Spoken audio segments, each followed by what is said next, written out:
Welcome, Jan Huling. I'm so happy to have you on my channel. I love your work, but I love it even more now that I've gotten a chance to get to know you a little better and look more closely at your work. So thank you very much for coming. By way of introduction, I can say that you were born a Midwesterner, but we lost you to the East Coast in about 1981. You moved to New Jersey and you've lived there ever since. And so even though you were born a Midwesterner, we can't claim you. And you live in Jersey City now. Is that right? And how do the New Jersey people, do they understand how lucky they are to have you? They adore me. No, they're very nice. I love New Jersey. I'm crazy about it. I consider myself a Jersey girl now. Uh, Real New Jerseyans would never consider me a Jersey girl, but that's okay. I'll claim it anyway. I love it. Okay, so would they still see you as a Midwesterner? Oh, I think so. I will always be a Midwesterner. And I and see. part of that is I smile a lot at strangers. I think that that's kind of a Midwestern thing. Yeah, to be excessively nice is or just regular nice is a Yeah, Midwestern right? quality for sure. Yeah, Yeah. Yeah, and I'm proud to have it, right? yes. So I am just going to bring up the slides here.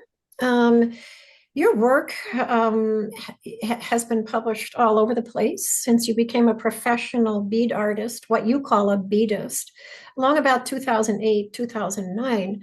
It's been published on the cover of American Craft magazine. And, in our field, it would be enough just to be inside the magazine, but no, you were published on the cover with a really important sculpture of yours. Can you tell me, how did this come about and how did you feel?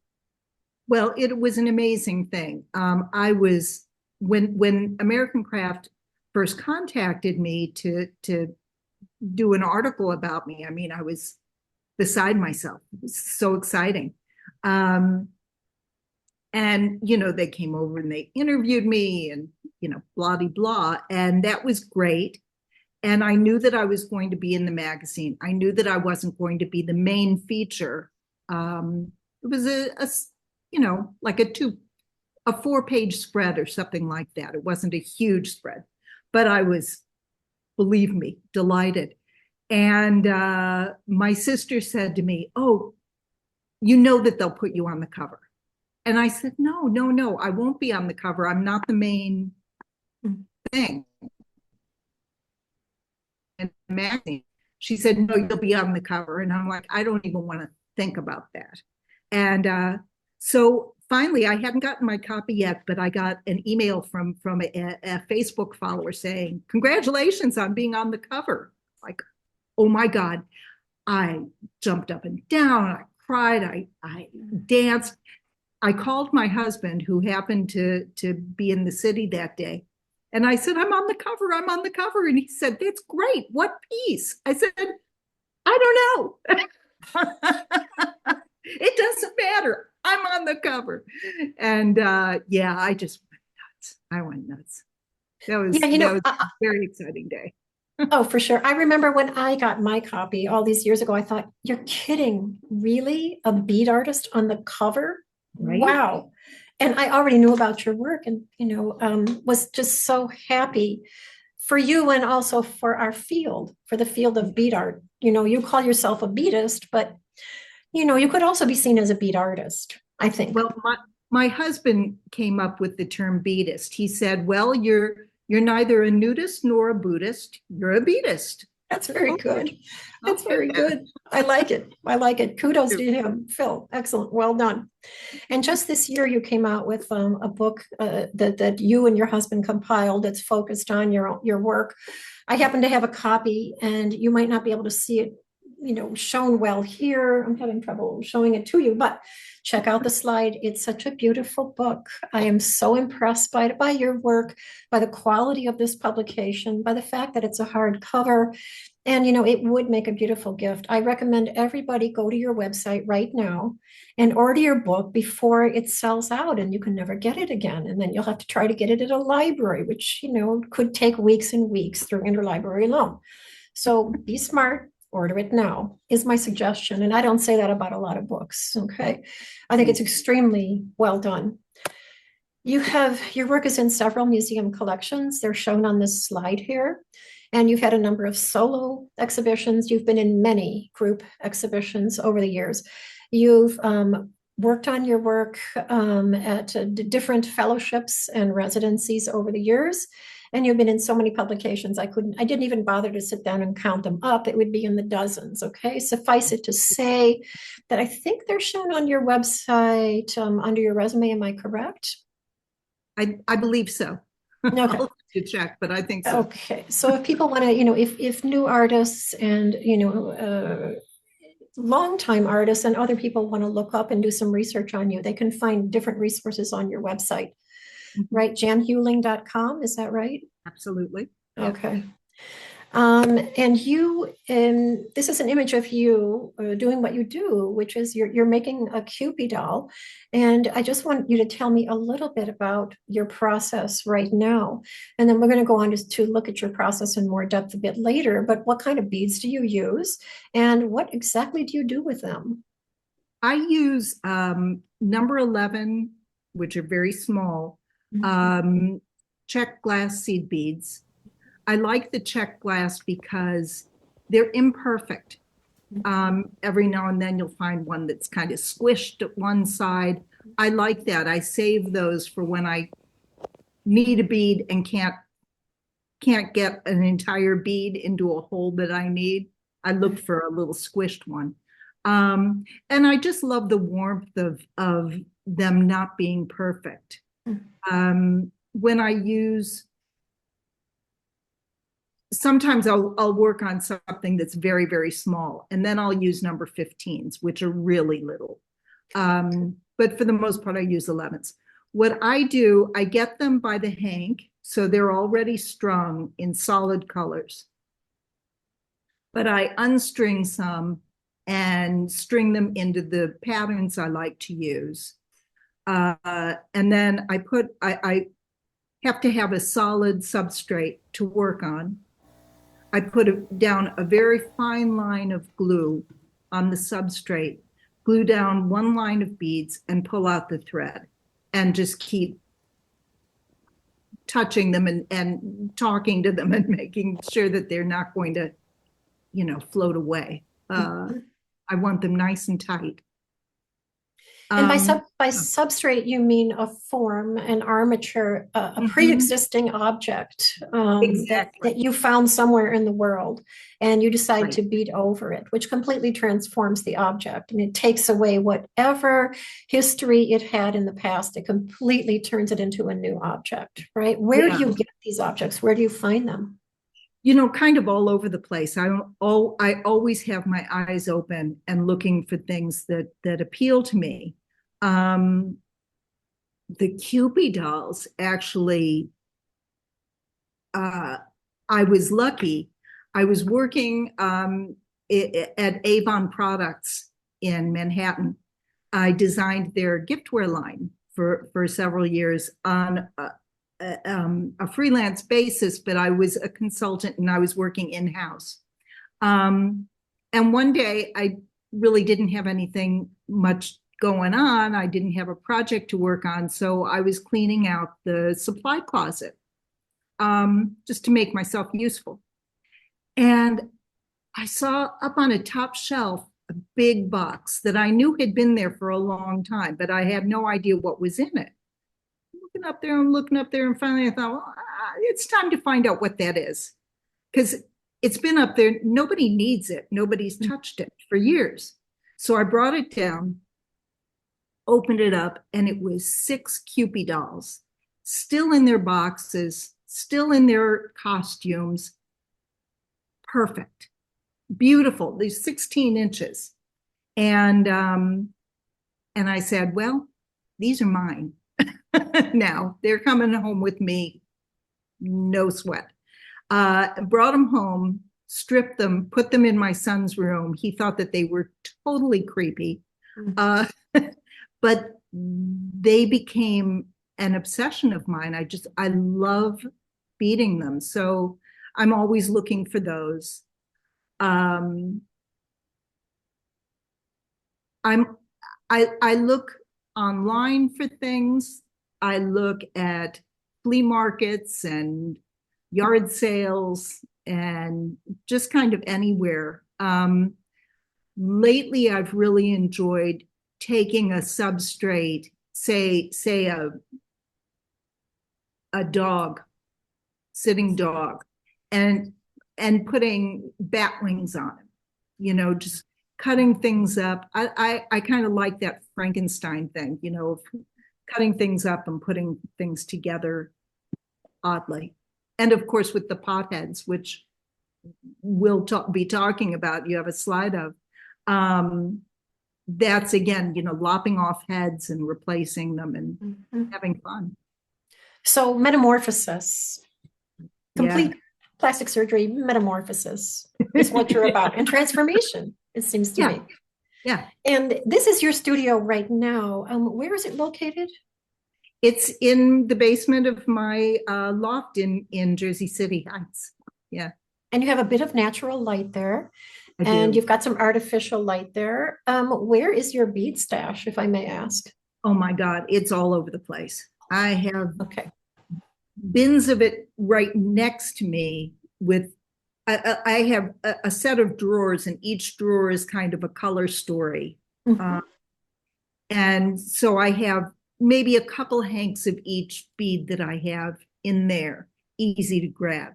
And then I have bins of beads everywhere else for when I've run out and I need to find them again. And yeah, it's a controlled mess, my studio. Excellent. Excellent. Okay. Yeah. I mean, order is born of chaos, right? And we've Absolutely. supposedly chaos is infinitely structured order, right? If you look at a certain level, like a microscopic level or something like that, I don't know a lot about it, but your studio looks very tidy. It's you know, it's messy in parts. Right where I work, I try to keep it fairly clear, but you know, I find that mess to be very inspiring too. I'll see a couple of things sitting together and think, oh, well, that's pretty, you know. Yeah, there's a bit of, you know, synchronicity about it, or Absolutely. flow emerges from the what seems like mess. Now we discussed that you'd like to talk about some of your fellow artists as heroes, as kind of honorary mentors, and also as friends. So we're just going to take a quick look at 4 of them. There are more than that, but you chose 4, and their work is amazing. We're going to look at the work of Zenobia Bailey, Nick Cave, Jennifer Angus, and some Huichol artists. So let's start with Zenobia Bailey. Here you are photographed with her this year at a gallery show. She's a fiber artist. Is she from New York City, or where is she from? She lives in Philadelphia. Okay. And but I've met her a few times. The first time was really when I was just starting out, just starting to show my work, my bead work. And I went to a lecture that she gave and was completely inspired. She was wonderful, down to earth, accessible, just great. And of course her work, she makes these wonderful crocheted mandalas. And so I certainly relate to what she's doing. Yeah, she's just amazing, and we've become friends, which makes me so happy. Yeah, definitely. We're going to see a couple of pieces of hers. Are these wall mosaics that she did? Can you tell me a little bit about this design, this motif here? Yeah, isn't that beautiful? Yeah. Actually, her work was interpreted in mosaics and is part of the MTA here, the Metropolitan Transportation Authority. They have an arts program where people do work for, you know, works that'll be in the stations, in the, you know, subway stations or posters that'll be on buses and that sort of thing. And so her work was interpreted in one of the subway stations. It is magnificent. And I think actually it's the largest of the pieces that the MTA has had done. And it's just something else. It's just something else. It's So beautiful. you took this photo yourself in the underground, in the subway under Manhattan? Yeah, yeah. Near the Hudson Yards. Okay. And it just renders some of her crocheted or fiber mandalas, big mandalas in mosaics, Yeah. right? So Yeah. she didn't install them, but they're using, someone else installed them, but they're using her designs, her Right. inspiration. Yeah. Well, beautiful, absolutely beautiful. And here are these some of her fiber pieces on a wall? Yeah. This is, I consider, very typical of her work. Beautiful, beautiful things. The colors she uses, the play between sizes, I just think it's wonderful. She also, one of the things she's known for are these wonderful hats that she makes. They're like crowns. They're wonderful, creative, crazy shape, beautiful things. And I was so excited. A couple days ago, my husband and I took a little city trip. We were in Manhattan and playing, and we stopped into the public library, the main public library with the lions out front and beautiful building. And they had a show of treasures from the library. And it was basically ephemera that really spanned centuries. They have Charles Dickens' desk. They have the plans for the Brooklyn Bridge. Just incredible, incredible things. It was a really exciting show. And I turn around and there is one of Zenobia's hats as part of the exhibit. And wow, I had goosebumps. It was just so exciting to know that she was so recognized, because she's just great. She's great. And there was a time when fiber artists were not taken too seriously, especially women fiber artists, right? Yeah. But the recognition has grown over time to the point where now her work is featured in many places, including the New York Public Library's permanent collection, which is pretty cool. It's kind of an affirmation because basically what you do is, in a sense, could be called a fiber art. You're a kind of a fiber artist, right? You're actually a multimedia artist, but since you're unstringing beads that have been strung, that's kind of a textile art, right? Yeah, I was also on the cover once of Fiber Arts magazine. And that was, again, very exciting. And really, I was really excited to be considered a fiber artist because I do relate to that and love it and have many friends who are fiber artists. But you also love the work of Nick Cave. I think isn't he a Chicago-based artist, I think? He is. And here's an image of some of his sound suits. I think they're called as a kind of a general name that he invented, sound suits. And each one is a kind of a character or a persona. And a lot of them are made of fiber, but he also incorporates other materials. What is it that speaks to you about his work and about him as an artist? Again, I think he's a very generous artist. I also went to see him lecture years ago, and he was wonderful. He also went to Kansas City Art Institute, where I went, but much later. He's wonderful. I love how he incorporates other stuff into his work, where he'll go to, I've heard that he goes to, flea markets and just like buys every tin toy he can find. And then he'll, I suppose, he lives like I do. He lives with it for a little while, and then he's inspired to use it. And the way he handles stuff is just, it's second to none. He's amazing. Yeah, his imagination. And some of these pieces, my understanding is when they're worn, they make noise, right? They make sounds. Thus the name sound suits, right? Yeah. So they're interactive, they're performative, they're very theatrical, but they also work as static works of art. They work beautifully.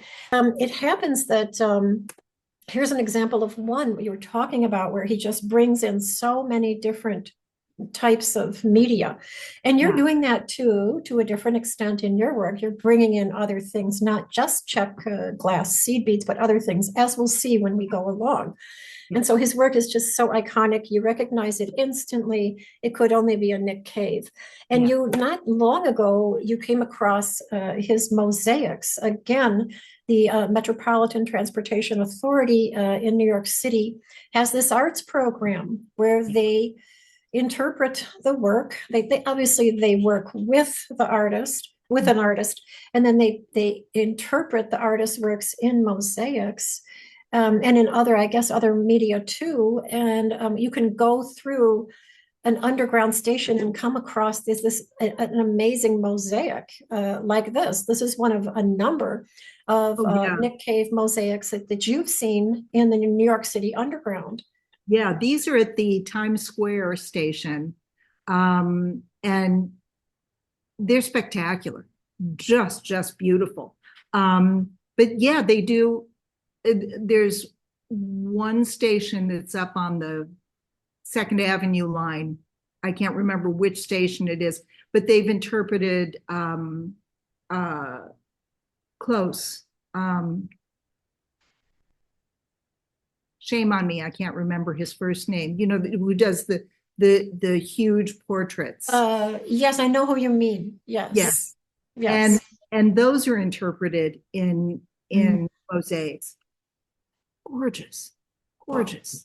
Yeah. I hope that someday I'll be able to work with them. That would be really fun. That would be wonderful. I can see it now, and I'm sure your sister can already see it, right? Happening. I'll have her work. We call her. So these are your photos of the Nick Cave mosaic installations, right? And they're just fantastic. The detail, the variety, the coloration, and yet they're still true to his aesthetic, right? Absolutely, and there's such movement in them because his some of his sound suits will have this long hair. I don't know what he makes them out of, if it's some sort of fake fur or what, but when he moves in them, when he jumps in them, it goes everywhere, and it's just beautiful. And I think that they really caught it in some of these mosaics. Yeah, I agree. There's an enormous sense of movement here and of life. It's kind of a carnivalesque take on just costumes and art. Beautiful, incredibly beautiful. And here are a couple of details that you took. These are your photos of these mosaic installations that you've seen. And when you're taking the subway, I think it's fantastic, So anyone who's in New York City, take the subway. If you're lucky, go to the right stops. You'll see things like this. Yeah. You also really admire the work of Jennifer Angus, and I had not heard about her at all until you mentioned her. But then when I started seeing her work, I realized she's absolutely brilliant. And one of her main concerns is, life forms on the planet and how global warming and environmental degradation is harming them. And she actually uses the very life forms that she's most worried about to convey her message. And she does so incredibly beautifully. So here's an image of her on the right. I love her blue hair. And what do you see in these works here? What speaks to you about them? Well, again, she creates a lot of mandalas. I love repeat. I love repeat patterns and circles and I'm always drawn to that. Um, when I first saw her work, it was at the Newark Museum. She had done an installation there. And wow, I just couldn't believe it when I walked in. Um, at first, when you walk into a room that she's done, you don't see that they're all insects. You just don't see it. You just see a Victorian looking pattern, wallpaper and interesting things. And then you get closer and closer and you realize, oh my gosh, it's all these beautiful bugs. None of them have been painted or adorned in any way. They're just beautiful. And the show that I saw at the Newark Museum included a video of her talking about her work. And again, she just seemed like a human being. And I really liked her just off the bat. And when I got home, I wrote to her and said, wow, you're amazing. And then I started following her on social media. And actually I saw that she had taken a residency in Mexico that I had seen online, this residency, but I had never taken a residency. I was shy about it. I didn't know. And so the next year, when it was time to apply for that residency, I wrote to her and said, do you think that this is something that would be good for me? And she wrote back, which was so nice of her, and said, absolutely, I think that your work would really fit in there and that you would find it very inspirational. And she said that she had just a great time. So I applied, I got in, I went, and it was so much fun. And she and I both ended up being very, very close friends with the artist who ran the program at the time, Deborah Kruger. And so after I'd been back for about a year, Deborah wrote to me and said, Jennifer's going to be putting together a show, an installation in Connecticut. And I'm planning on coming up from Mexico and going to help her for a weekend. Would you like to come? I'm like, oh my gosh, yes, absolutely. So we went and had so much fun. 3 artists working with bugs. It was great. And I told Jen, I said, if you would give me one of your beetles, which was, great big beetle, I said, if you would give me one, I'll bead it and give it back to you. And she said, yeah, absolutely. So she did. And when her show that she had been working on, when it opened, we went up for it. And I gave her the bug. And she's actually used it in a few of her installations since then, which has been really fun. So you made a beaded version, but you gave her back the version that Mother Nature made that she has used. Apparently she uses her collection of bugs, she uses them over and over and preserves them. So it's not like she uses them once and then throws them away, because some of them are quite rare and dying off in today's world. So I think that's just really very beautiful. So you got to meet her in person and get to know her in person, and you helped her install the show at the Bruce Museum, I think, in Connecticut. I didn't help her install it. I just went to it. Yeah. Okay. Yeah. Okay. Yeah. All right. The show that I went up there that weekend, she was doing an installation at a museum in Lyme, Connecticut. And she had all of these she has kind of a cabinet of curiosities, this huge piece of furniture with lots and lots and lots of drawers. And she let us choose things that she would put together then into a diorama with the bugs. And that was super fun. And we got to stamp little books that she was making these little books that she would burn parts of and use those in dioramas. It was just really interesting. It was fun. Yeah, she's really got a lot of ideas. I mean, multi-talented.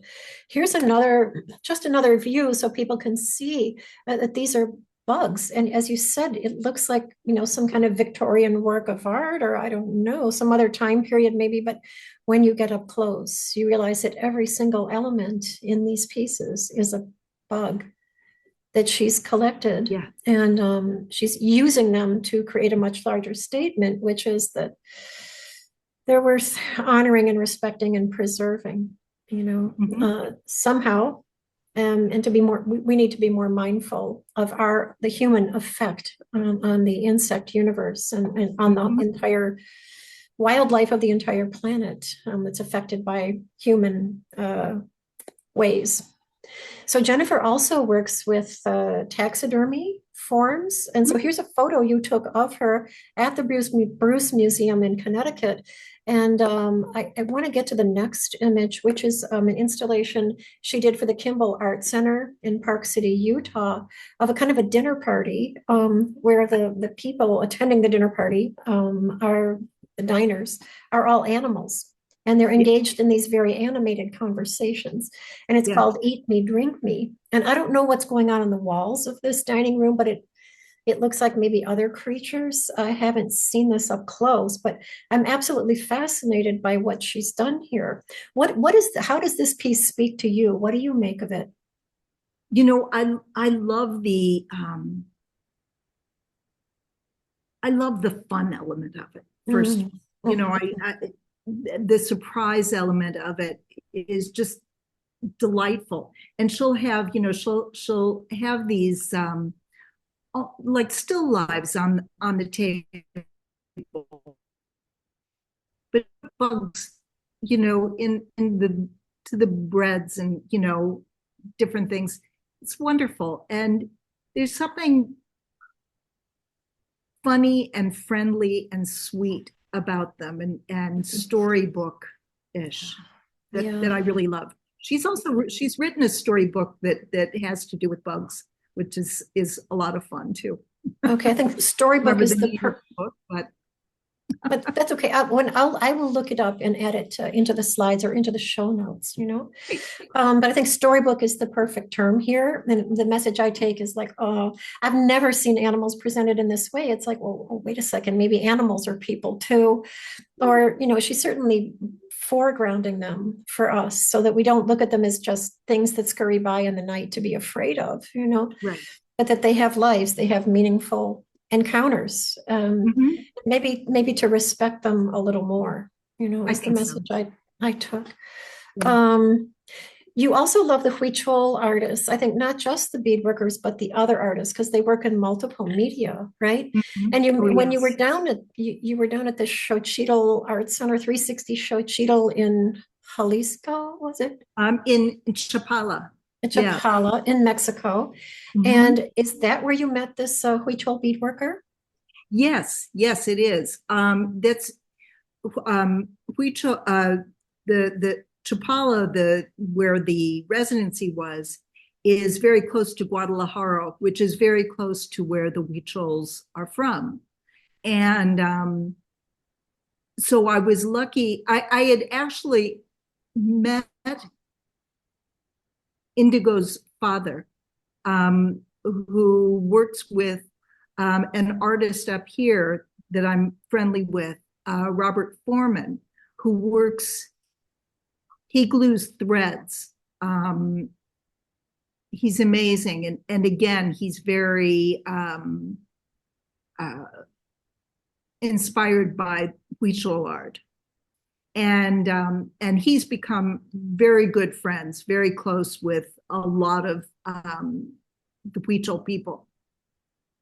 And one of them, Indigo's dad, was in New York, and he was visiting Robert, and Robert brought him over to meet me, and just a nice guy, really sweet guy. And so when I was going down there for the residency, I wrote to him and said, what I'd like to do, one of the things that I would like to do on this residency is I'd like to bring down a Kewpie doll, which is a very typical shape form that I use, and have a Huichol artist handle it in his or her way.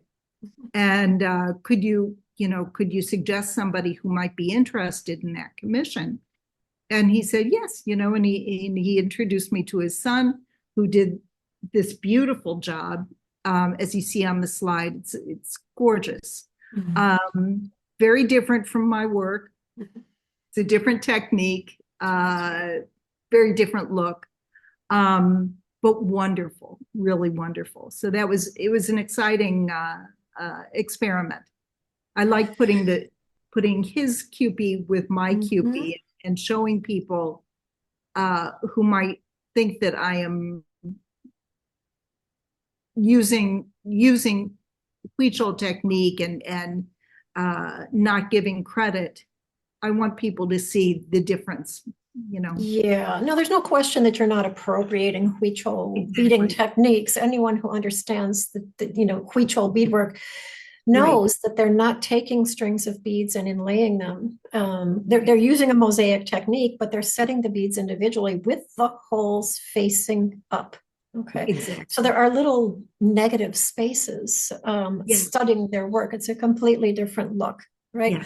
And even he, as you mentioned to me, Indigo Carrillo, told you this is not the same technique at all. But other people look at your two techniques and they think they're the same, and they're wrong. Okay. Yeah. Your technique, taking strands of beads and inlaying them into a ground, a matrix, right, has been done, for centuries. It was done, well, one of the times I know of is in Germany, in Brunswick, Germany, in the 18th century. There was a furniture maker named J.M. von Sello, and he in his workshop, he or the people who helped him inlaid beads, much like you do, on strands, but they depicted gardens, topiary gardens, completely different from what you do. And so what you do and what they did several centuries ago is kind of similar. Also, Mary Konda, the work of Mary Konda. Mary was another mosaic bead artist whose technique, could be likened to yours, but not the Huichol people. There's just no way. They're completely different. And we have here a beautiful Huichol beaded jaguar. Is this in your collection, or is this a photo you took in Mexico? No, this is a photo I took when I was in Mexico. It's hard not to take a picture of every single piece that you see in Mexico because it's so beautiful. Yeah, really.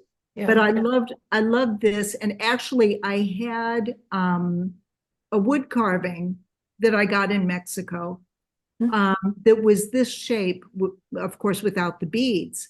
And so when I got home from the residency, I did that shape and worked on that. Again, it was just fun, I thought, to take a typical Huichol form and give it the Jan treatment. Yeah, definitely the Jan treatment. I love it. Yeah, we're going to see that coming up. And in fact, as I go through and, install the slides in the video when I edit it, I think I'll do one of the two jaguars side by side, or the two animal forms side by side. Now, we've already talked quite a bit about how you got started doing beading and whose other work you admire. So your work is informed by a much larger context, by your meetings with other artists and your admiring of their work and your early work as a commercial designer. Now we're going to talk about, we have 5 parts here that we're going to talk about. First, your early life and your career as a commercial artist or an illustrator. And then how you became a beadist. We touched upon that earlier. We're going to get a little more into depth coming up. And then how you use animal forms in your work, how they manifest in Jan format. And then we're going to talk about the wedding dress project. The Gown Affinity is its full name. We're going to go into some detail. I love that piece. I think it's very significant. So does everybody else. Masterpiece, one among many. And then we're going to conclude with a quick look at how you use the human form, or how the human form has appeared in your work. And actually there is a part 6, but I couldn't fit it on this slide. And that's interior pieces, okay? And so just pieces that you've made to decorate the home. So here we're going to get started here with your early life and your career. Now, here's an image of you in 1972. This is your senior year in high school in St. Louis, Missouri. You knew from a long time ago that you wanted to be an artist. However, as often happens, you had an incredibly mean teacher, art teacher, who put you down and made you feel small. My theory is she was jealous of your work and could see that you were incredibly talented, and she was jealous of it. That's just my theory, but it really impacted you. Can you tell me a little bit about that story as we look at the high school here, the John Burroughs High School in St. Louis? Sure, which is a great school, a really great school. And I have some wonderful memories of it. Unfortunately, art was not one of them. Since I was there, I kind of want to start off saying that since I was at Burroughs, they have come to treat art with much respect, and they have a private collection, a really important art collection, some student representation, but mostly just famous artists. They do have a piece of mine in there now, which I was thrilled with. But when I was at school there, we had the head of the art department was tough. And she either loved you or she hated you. And she had loved my older brother and sister, and I assumed she would love me too. What's not to love? And she didn't. And she let me know very directly that I had no talent, that my friends were not kind, but forget it, become a secretary, do something else, because you're not going to be an artist. And it was very painful. It was very painful. And perhaps it was something that I needed. I don't know. Who knows? Certainly didn't seem needed at the time, and would now be considered, kind of child abuse, mental child abuse. But I think of her often and think, Definitely. And that's a very mild reaction, Yeah. Other people might take out certain fingers, Anyway, we'll just let it go at that. I'm just glad that you survived her. Yeah. That was, mental cruelty. That was abuse. You survived it. And actually you went on to thrive, right? Yes. Now you grew up in the era of what we could call love beads. Tell me a little bit about this Monkeys album. Oh my God. I used to spend much too much amount, time stringing beads, little tiny number 11 seed beads. And so I think that when I was reintroduced, as an adult to beads, there was something that was very familiar. It felt right to me. I had played with beads. It was kind of in my wheelhouse as, a young hippie. I just always loved them. Yeah. And you also played the kazoo. Why, yes. Tell me about this image here. Well, this was, again, in high school. And my friends and I formed a kazoo marching band, and we loved it. And then when I went to college, I went to Drake University first for 2 years before switching to Kansas City Art Institute. And at Drake, there was a group of hippies who had a band called the Brattleboro Boogie Woogie Band and Blues Ensemble, led by Abe Goldstein, who played the accordion. And actually, he could play very well. But other people in the band, they all had played instruments in high school, not very well, but they enjoyed playing their instruments. And so he led the band, and people would come, and there was a slide trombone that only played one note, but it could really wail on that note. And there were just all sorts of crazy, goofy things, and they were really fun. And I loved it when they would show up and be playing. So I finally went up to Abe and said, I'd love to be in your band. And he said, well, what do you play? And I said, I play kazoo. And he said, mm-mm. He said, everyone plays a kazoo. We don't need kazoos. Okay, all right, I get it. But then he got kind of a crush on me. So he allowed me to sit in with the band one night. And I was really excited. And I got up there, I'm sitting with the band, and everyone's taking their solos. And he said, solo on the kazoo? And I said, yeah, sure, And I got up. Well, I was raised on Oscar Peterson and Ella Fitzgerald and all the great jazz artists. So I played jazz kazoo. And I started wailing on that thing, and everybody, the rest of the band, just stopped and said, you're really good. And I said, I've been telling you that. So then I was definitely a part of the band and loved it. It was the very best part of college for me. No kidding. The Brattleboro Boogie Woogie what?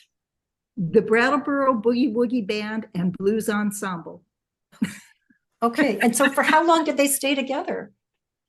For years. I don't even know. I mean, I was at Drake for 2 years. But it definitely went on after. And I got them a gig in Kansas City, and they came there to play. And actually, I guess I was about 50 when I got an email from Abe saying, we're all going to be getting together. We're having a reunion. Somebody, one of the people in the band was turning 50, having a big party in Kansas City. And so we opened there for Leon Russell, which was really cool. He's major. Yeah, it was really fun. It was wow. Super. So did you play the kazoo at that event? Sure. And a beaded kazoo at that event. Yeah. Seriously, did everybody admire it? Absolutely. All right, now we're going to look a little bit at your early career as a graphic designer and a product designer. Just a few slides. Here you designed some seed packets in watercolor and gouache, and this is around 1990. They look so, actually, now that I look at them, they look like your beadwork. Very, meticulous and beautifully patterned. Tell me about these. Yeah, I think that, I've always had a very tight hand, and that helps certainly in the beading. These were really fun, though it was a freelance assignment, and I needed to do, how many of them were there? I think there were like 20 seed packets in all, and I needed to do them fast over the Christmas holiday when my son was an infant. And so it was a challenge, but a really fun one. I loved doing them. I thought they were really great. And Really fun. this is in the days before computers, before, computer aided design. So you Yeah. drew them out with longhand? Hmm. You did. Okay, Yes. so these are pre-computer, pre-internet, pre-everything, old-fashioned, we would Absolutely. call them. Okay, they're Yeah. beautiful. Thank you. And here's an example of a design for a bed sheet border from a few years after that. And this Mhm. was this too also something you drew by hand Oh yeah. Yeah. This is all uh, handwork. and Um, hand colored with gouache, right? mhm, mhm. Yeah, it was to look like a heavily jeweled border. And it does, it Yeah. does. Now, was this design ever turned into a bed sheet? I have no idea if it was actually used. I never saw it printed, but I didn't see a lot of things that I did, and then they would turn up somewhere. So Okay. I'm really. And how did you get the commission to do these things? um, well, when I first moved up to New York from Kansas City, I started working at a textile design studio, and learned a lot there, and we did a lot of home goods, sheets and furniture, textiles, and as well as clothing, textiles. And I just learned a whole lot there, and made a lot of contacts there, so that when I left to freelance on my own, I knew a lot of people in bedding industries and different textile design places. Okay. Now, you also did these incredibly beautiful alphabet letters, again in gouache, drawn by hand. And was this, or was this done by computer? No, this was all by hand. Okay. Um, And what were these for? it was, I can't remember the company, but I had seen a call out. They were looking for alphabets to be made out of wood. I think that you've probably seen these wooden letters. Yes. Mhm. And they said, no more than, I think, 3 or 4 colors per letter, and it had to be very graphic and blah de blah. So I thought that sounds like fun, and a real challenge, just to play with. So I did an alphabet. These were the first letters that I did. So it's not in order, unfortunately, Yeah, but that's right. it was super fun. And afterwards, I sent it off, and I didn't win.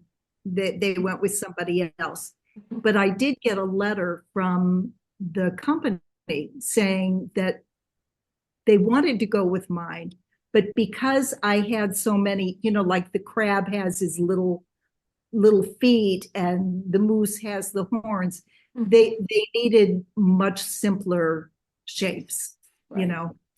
so they couldn't use them. But I thought it was very kind of him to let me know that he thought that I'd done a great job. Yeah, they really admired your work.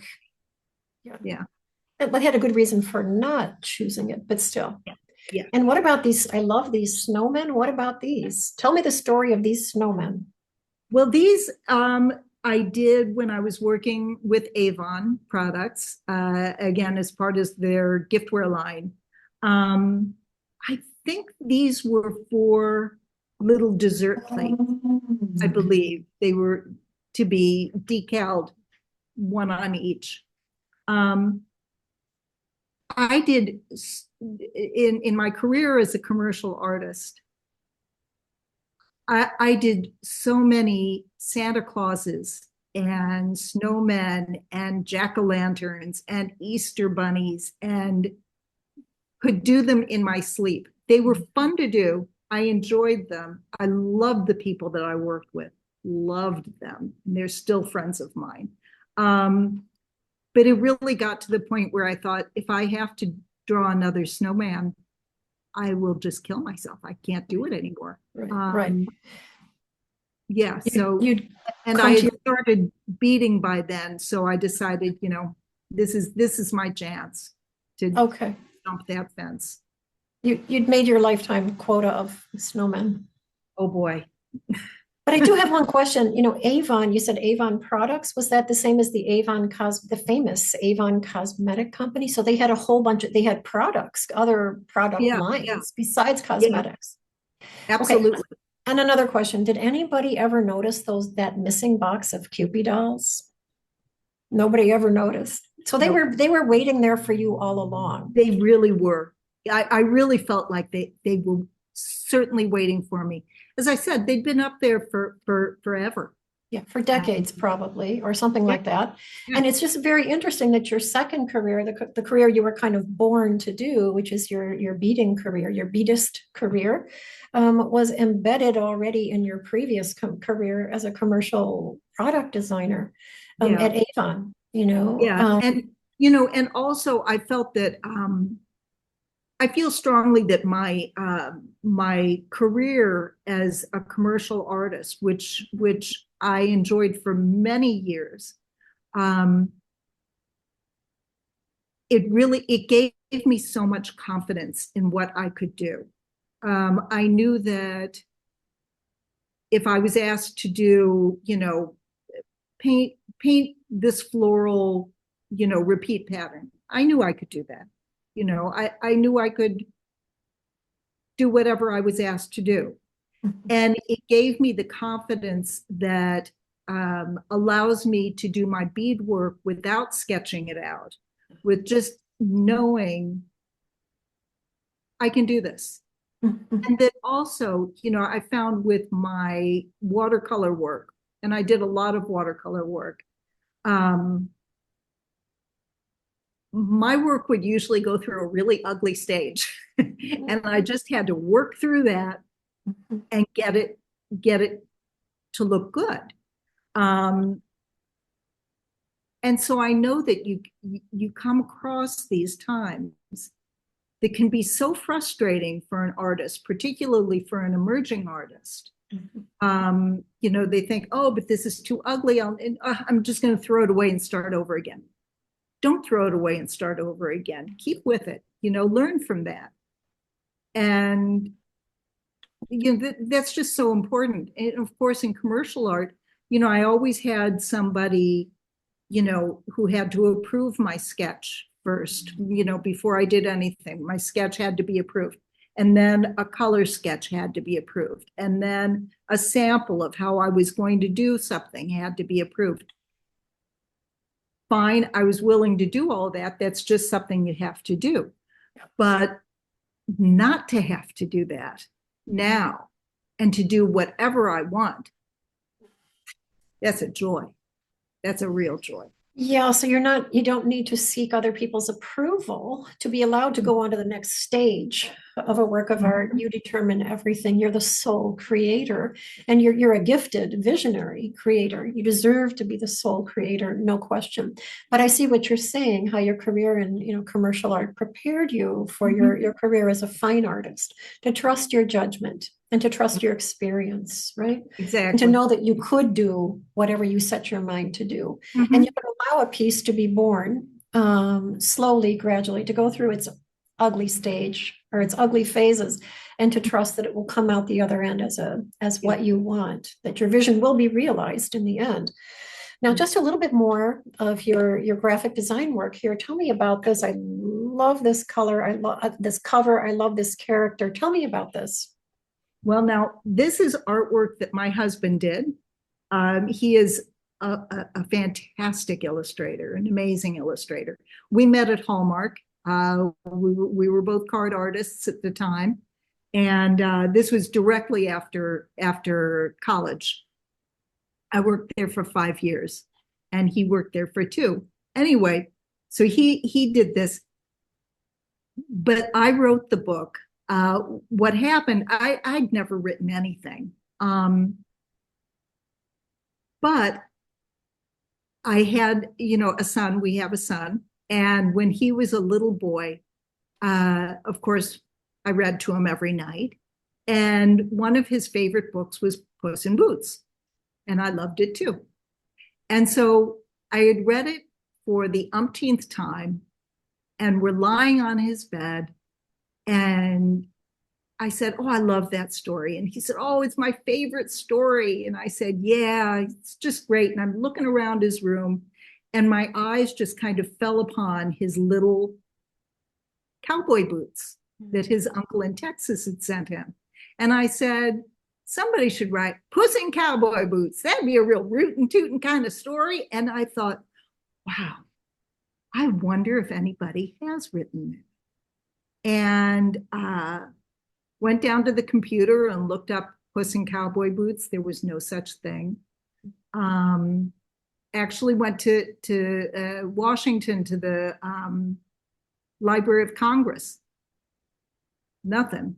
And talked to them and said, could I get in trouble for reinterpreting that? And they said, no, it's in the public domain now, Puss in Boots. So, it's yours if you want it. And it was so much fun to write. It was just taking the old story and putting it in Texas and giving it an accent and a sense of humor. And it was really fun. It was really fun. So, and is this book available on your website also? It's not. I don't think that it's in print anymore in the original. It came out in 2002. So it's pretty old. I think that on Amazon you can get, copies still maybe, but it's a fun book. That looks wonderful. It's a really fun read out loud book. Okay, like read out loud to your child book. Your kid, yeah. So was this published by a publisher or did you guys self-publish? No, this was Simon & Schuster. This was the real thing, baby. Well, that's the real, if there ever were a real thing, that's the real thing. Yeah. Okay. Oh, that was very exciting. Yeah. So your husband, Phil, did he do all the illustrations for this book? Yeah. Yeah. It's wonderful. It's great. It's gorgeous. Yeah. This is your second children's book. Is this his cover again and your text? No, this is my text, but a different illustrator. We decided that we have a really good marriage. And we wanted to keep it that way. Okay. Working together isn't always the best thing to do. Yeah. So, somebody else illustrated it, and it is beautiful. I know that had Phil done it, it would have been more beautiful. I mean, he's great. Right. But again, we have a good marriage. Exactly. And that's worth more than any book in the world. It really is. That's bigger than any project. But it was named, you'll notice, after my old hippie band. This is Old Blues Boogie Woogie Band and Blues Ensemble. Oh, I love it. And the dedication was definitely to the band. And so was this also published by Simon & Schuster or somebody else? So this was Peachtree Publishers out of Georgia. Okay, great. Well, congratulations. Thank you. Very impressive. It was so fun. So fun. So now we're going to talk about how you became a beadist, as you call it. And that's your term. I haven't heard that before. The rest of us would say bead artist. What is the distinction between a bead artist and a beadist? Well, my husband coined the term beadist. He said to me, "You are not nudist nor Buddhist. You're a beadist." But yeah, I am. I love it. Well done, Phil. All right, so one of your earliest pieces was this beaded Pez container, Pez dispenser. How did this come about? Well, this is a piece, I didn't do this piece. This was by my sister, Julie Charles. Right, thank you. Yes, she did this. I thought it was the funniest thing I'd ever seen. And so I wanted to try it too.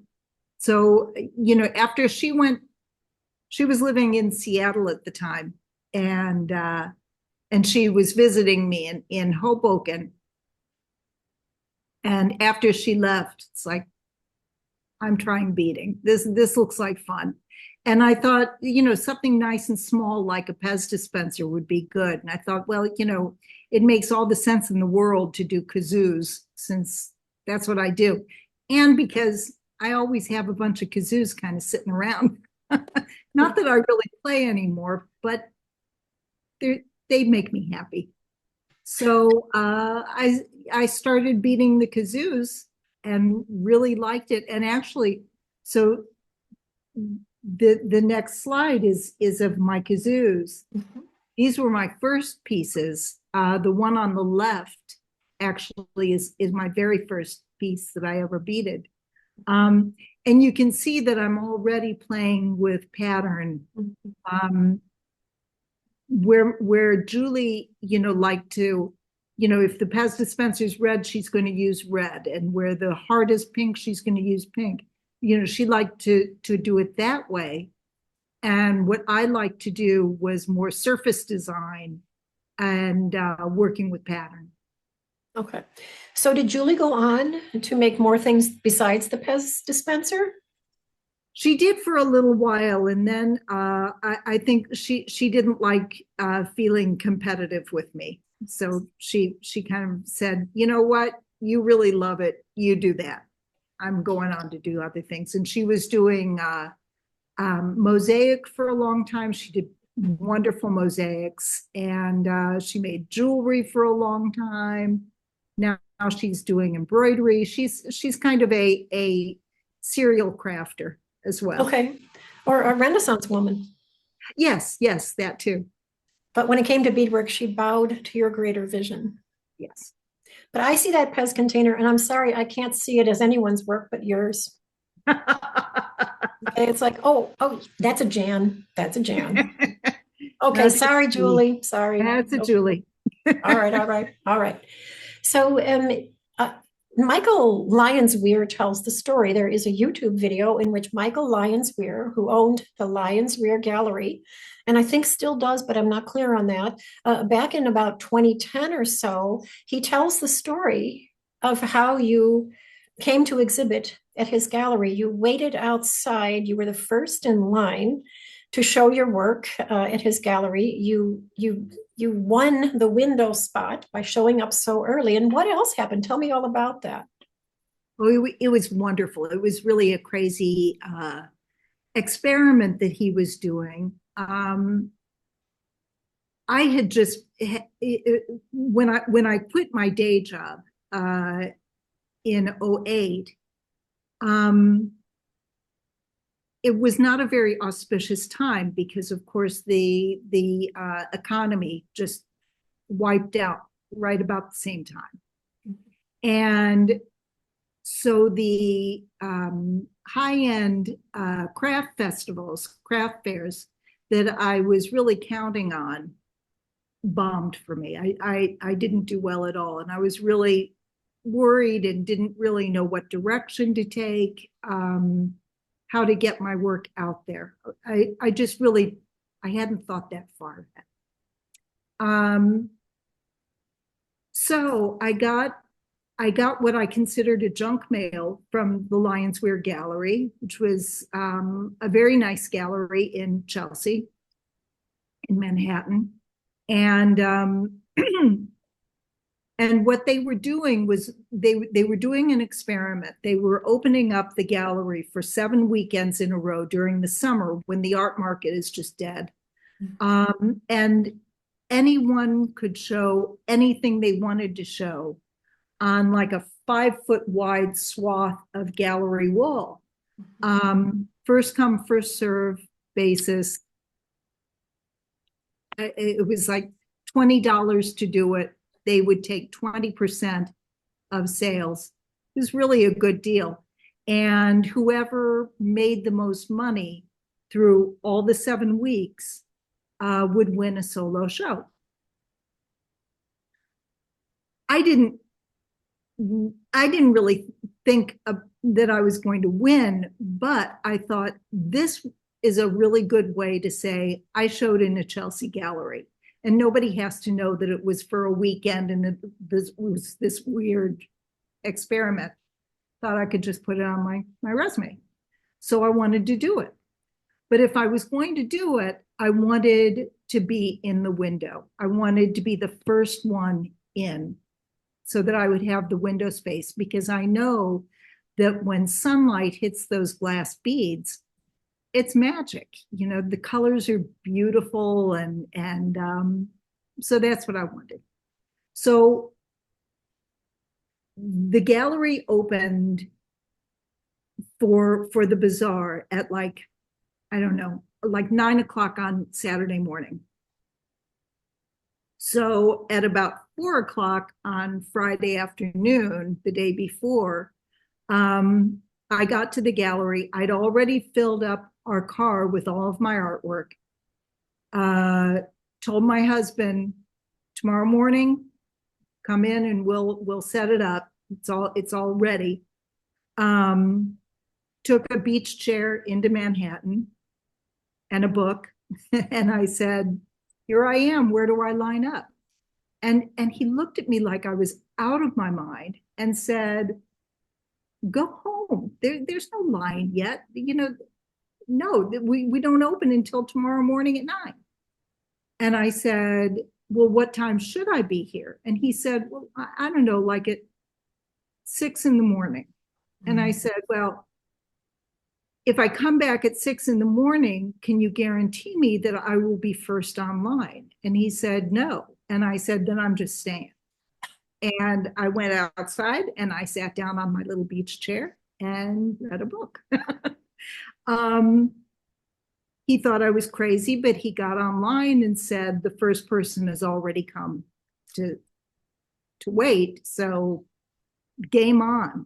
And pretty soon people came and were lining up as well. They were all like in their 20s and early 30s, and, you know, kind of looked at me. Who's the old lady, you know? Didn't pay a bit of attention to me. Fine with me. I was into my book.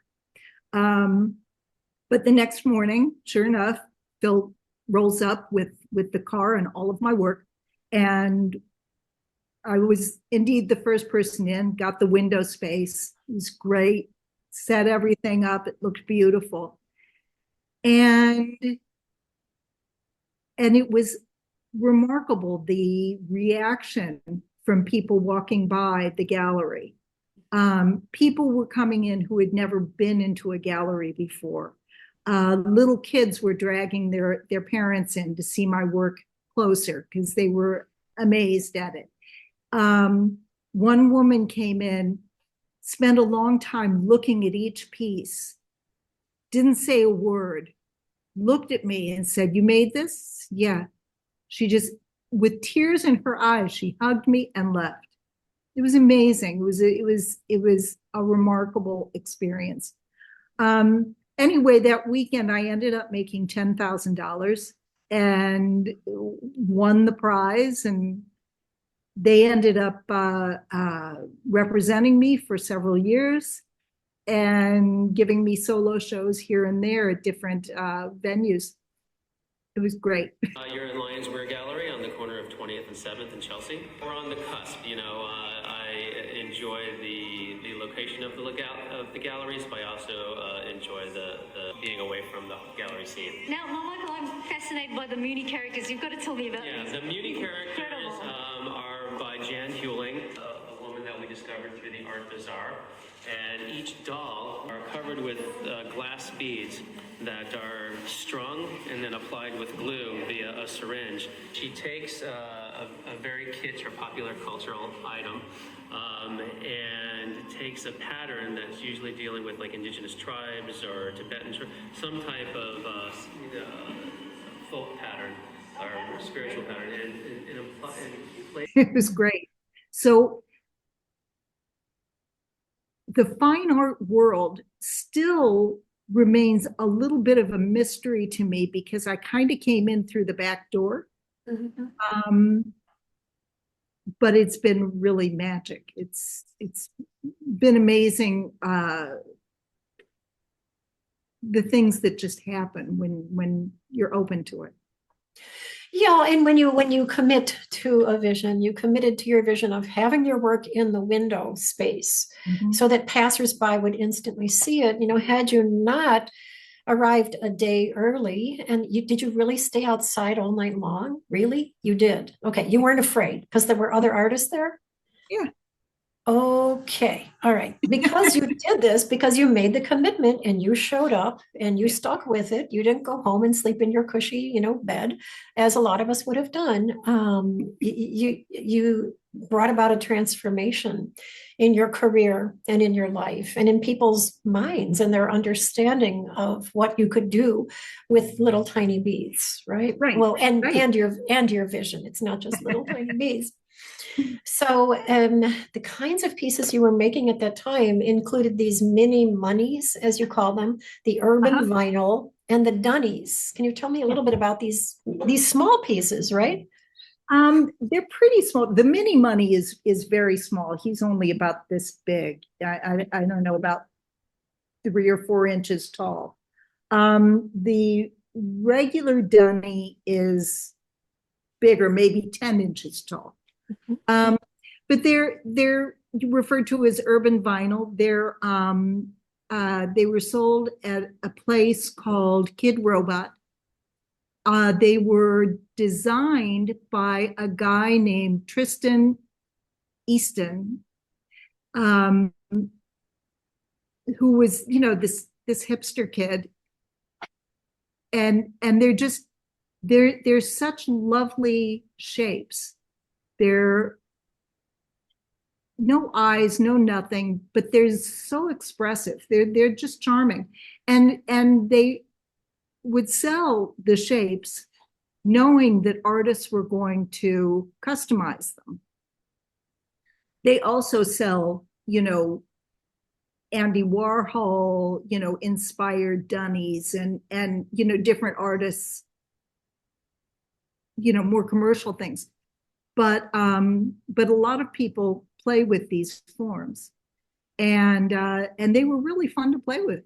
And actually, I got to show them to Tristan, who designed the piece, and he was very sweet. Gave me a whole bunch of toys to play with, and I made one for him. Made him one of his pieces, which was fun. Okay. So your style, your very, instantly recognizable style is visible here right from the get-go, right Yeah. from the start. In fact, visible also in your kazoos, as you mentioned. Mhm. So that's how you got started. Lions Weir Gallery, your commitment to show up there a day ahead of time, basically, and to brave a whole night in Manhattan outdoors. Is what brought you to this very decisive moment, this decisive weekend in your life. And then you knew at that point, you must have known at that point that you could do this, you could make this happen, a career as a professional beadist.